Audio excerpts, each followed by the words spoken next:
It's the Weather Xtreme video. This is the afternoon edition for Friday, September 9th. I'm James Spann. Got a front drifting in here this weekend. Could that mean a chance of rain? What about next week? And the tropics are heating up a little bit, so much to discuss. Here we go. There's the upper look, and that's a familiar sight. There's an upper high parked right on top of us, and accordingly, today is quiet with no rain and pretty hot temperatures, mostly low 90s on the board. Everybody from 90 to 93 around here. Birmingham at 91. We'll expect the high pretty much in the same bracket tomorrow. Then the numbers back off a little bit on Sunday with highs back in the 80s. Around the nation, nice and autumn-like up north, where highs are in the 50s and 60s over parts of Montana, Wyoming. But down here across the deep south, it's still hot, which it typically is in early September. Flash flood watches for parts of Kansas and Missouri, Iowa. Number of flash flood warnings in effect up in northeastern Iowa. Things are quiet down here.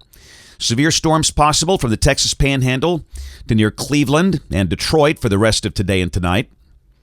Then tomorrow, a chance of severe weather along a surface front from Kentucky on up through Ohio, parts of Pennsylvania, New York State. And on day 3, no severe weather expected, and we will be getting into a new surge of drier air on Sunday. This is the rain for the next 5 days, valid through Wednesday morning. Not much. I mean, we are going to mention the risk of a few showers over the weekend, but not the kind of widespread beneficial rain we need.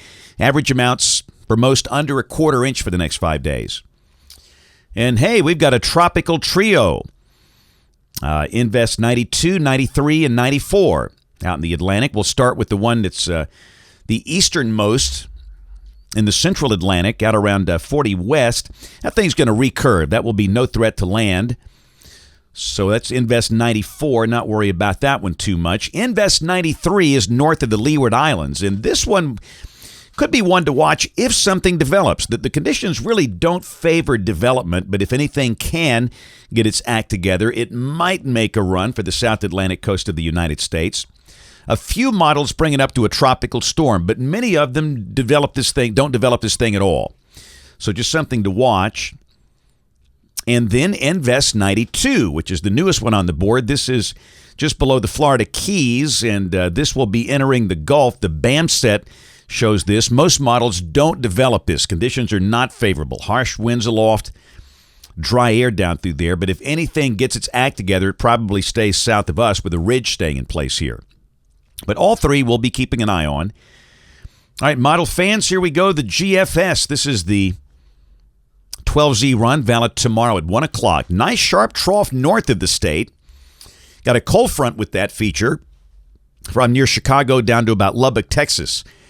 And a nice surge of dry air behind that. And, of course, the question is, will that front bring any rain to Alabama? And it probably will. This is the high-res NAM, valid at 7 o'clock tomorrow evening. Showing a little broken band of showers and storms over the northwestern corner of the state. Huntsville back down toward the Shoals and Russellville. This is suggesting the bulk of the day will be dry for most of the state. We'll mention a small chance of a shower tomorrow afternoon, a better chance of scattered showers tomorrow evening. But don't get your hopes up for beneficial rain. This is late tomorrow night, just after midnight, 1 a.m. Sunday, and basically nothing there. So the chance of a few scattered showers late tomorrow or tomorrow night. The better chance over the Tennessee Valley. And as the front works its way down to the south, everything kind of fizzles out. And then during the day Sunday, a new surge of dry air drops in. See the 1023 high near Chicago. This is the high-res NAM, valid at 4 o'clock Sunday, showing nothing. The dew point should come down. Highs drop back into the mid to upper 80s. Both the NAM and the GFS are at 87 with a pretty good north breeze. So Sunday could be a pretty nice day. Monday, the front is stalled out over central Alabama. This is suggesting there could be a few scattered showers and storms, mainly over the southern half of the state. Tuesday, the front kind of washes out. And again, maybe a few isolated showers, but most places stay dry. This is Wednesday. Highs back around 90, mostly rain-free. Thursday, same thing. Looks pretty quiet. And this is a week from today. This is Friday the 16th. Pretty good trough in the southwest United States, and we'll see if that can maybe break the ridge. But again, that looks relatively quiet. This is the end of the forecast period, Monday the 19th. And by golly, the ridge just doesn't want to go away. It's hanging tough. And again, that looks dry and pretty warm. You look at the numbers for the next 15 days. mostly 90s. And again, I think Sunday the high will drop into the 80s here. These numbers might be a little too high on the top end, but lows are mostly in the 60s. They're gradually coming down. We'll get that first Canadian air mass late this month or early October. Just be patient. That's it for the Weather Xtreme video today. We'll have notes in the blog. In my next video here, Monday morning at 7 o'clock, Brian Peters, the man that looks like Colonel Sanders, will have the updates tomorrow and Sunday. And if you can, catch us this evening on the live stream or the television side, ABC 3340 News at 4, 5, 6, and 10 o'clock. Thanks for watching. Have a great weekend, and God bless.